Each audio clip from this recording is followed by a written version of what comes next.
Hello everyone, welcome back to our channel How to Tutorials. In today's video, we are going to see how to download voice notes from WhatsApp in iPhone.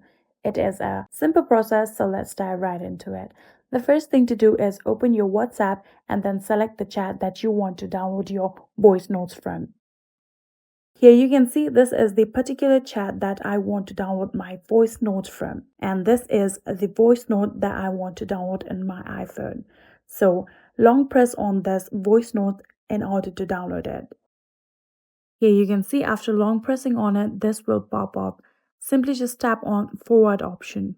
After tapping on it, here you will be able to see this share button right here on the bottom right corner. Tap on it and this will pop up. So scroll down and then you will be able to see the option of save to files. Tap on it.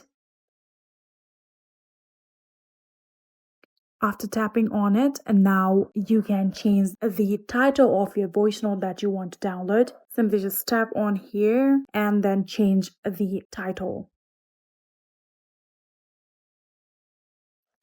So after typing the title that you want to save it as, tap on save option that you can see in the top right corner right here.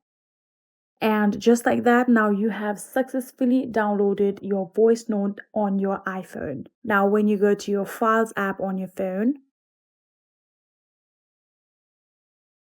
here you can see your voice note has been saved to your files. Tap on it in order to play it. Yes. And just like this, you have now successfully downloaded voice note from WhatsApp in your iPhone. I hope this video was helpful to you guys. If it was, please do not forget to hit that subscribe button and like our video. Thank you so much for watching. See you in the next.